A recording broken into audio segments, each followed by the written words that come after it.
Qari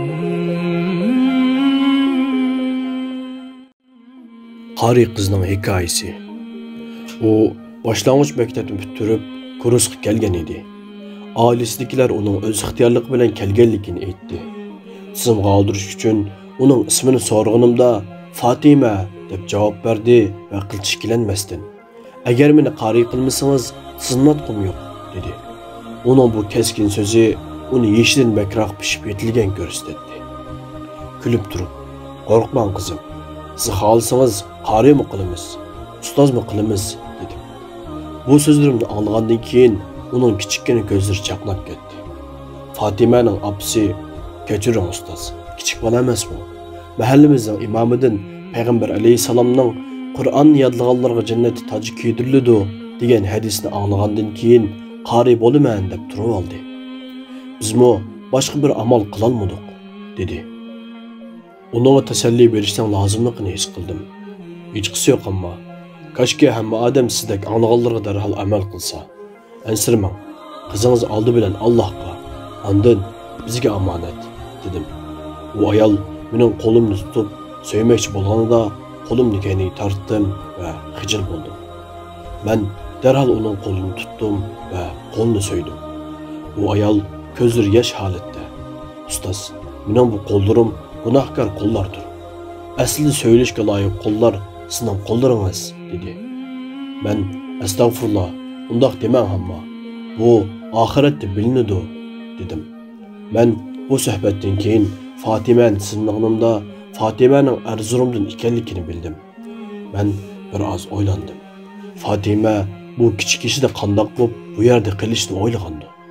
Vaqtning uzurishiga ergishib, Fatimaning adab axloqlari menga cho'nqur ta'sir qildi. U qat'iy irodalik, qaysar bir qiz bo'lib, ko'pincha vaqtlarda kecha uyqusida oyatlarni o'qiyotganligini ko'ratdim. U pat-pat yanimga kelib, mendan ba'zi savollarni so'raydi. Bir kuni, "Ustoz, qari bo'lish uchun Qur'on Karimni yodlab tugatishim kerakmi?"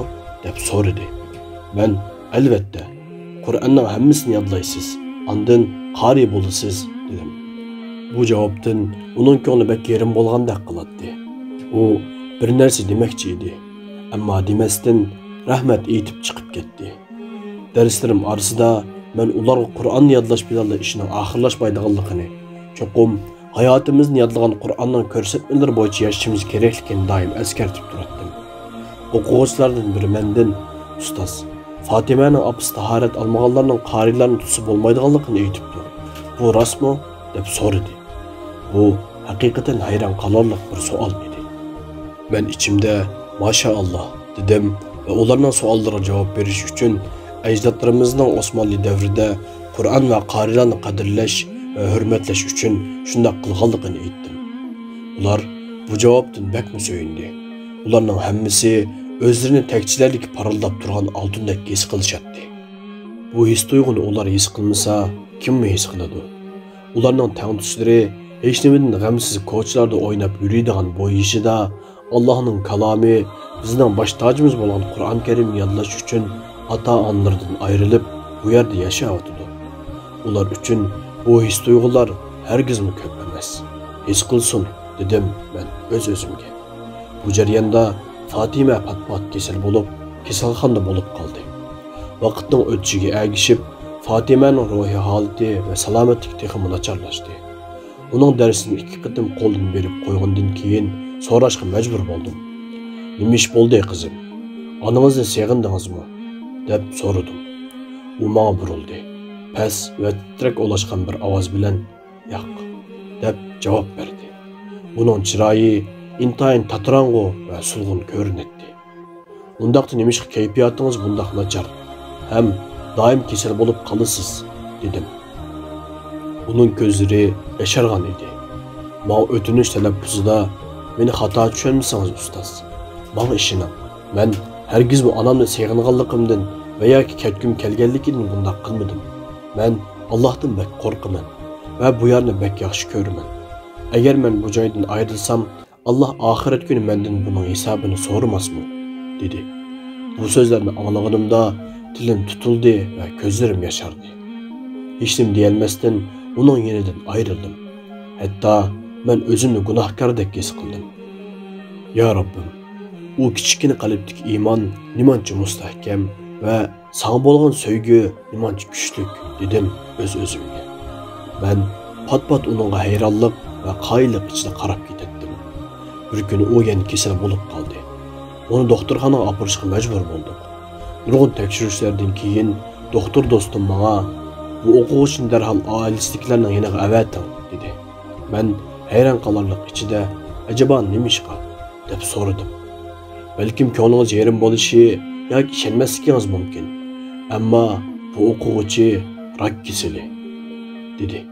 Men xuddi beshimdan bir chidek suv qo'yilgandek bo'lib qoldim. Doktorxonadan ayrilgandan keyin Fatimaga hech nima deyolmadim. Ammo u mening ahvolimni tushungandek qiladi. Mendan savol so'rab, diqqatimni chechishga tirishadi. U qulog'imga yaqin kelib turib, Azrail alayhisalom insonlarning jinni olganda qanday bo'ladi deb so'radi. Shu topda yig'lamaslik uchun o'zimni bektasda tutib oldim. Mo'min bandalarga qarshi intayin go'zal deb javob berdim. Fatima past ovoz bilan, balki men qari bo'lmasligim mumkin, ammo alhamdulillah men mo'min bir banda dedi. Men uning qari bo'lish uchun Qur'on yodlab tugutish kerakligini aytganimda, uning ko'nglining nima ishga yerim bo'lganligini endi tushundim. Aslida u o'zining kesilini biletdi. Bir necha kundan keyin biz uning darslarini tayyorlashga boshladik. Chunki u hozir chidog'siz azob ichida turib-o'tadi. U jiddiy uyga qaytishga majbur bo'ldi. Oilasidagilar uni o'lish uchun keldi. Fatima mening yonimga kelib xijillik bilan: "Ustoz, mendan xafa bo'ldingiz, shundaqmi? Agar men sizga kasalligimni aytsam, balkim siz meni kursga olmagan bo'lardingiz" dedi. Men hargiz bundoq o'ylamam qizim. Men sizdan qandoq xafa bo'laman? Ham men qari bo'lolmadim deb ko'nglingizni yerim qilmang. Siz bu yo'lni tanladingiz. Siz qari bo'lmagan bo'lsangiz-mu, Rabbim sizni qarilar qatoriga qo'shidi. İnşallah dedim. O shu tap xushalliqdan qattiq yig'layotdi. Meni bo'ynimdan quchoqladi va men hozir Rasululloh hofiz hisoblandim. Ana, anglamadingizmi? dedi. Ya Rabbi, bu nima degan kuchli muhabbat. Parvardigorimning hikmati namoyon bo'lsa, Fatima yaxshi bo'lib ketsa, nima degan yaxshi bir banda bo'ladi-ha? Shunday qilib, ko'z yoshlarimiz bilan Fatimani Erzurumga uzatdik. Bir ikki haftadan keyin oilasidagilar uning kesilining texim eg'irlab ketayotganligini bizga uqtirdi. Men bu bir necha hafta ichida uningdan ikki parcha xat topshirib oldim. U hamisha menga o'zining tushidagi qarilik toji haqida xat yozadi. Bir kuni bomdod namozidan keyin telefon sayrdi. Telefon qilg'ini Fatimaning onasi edi.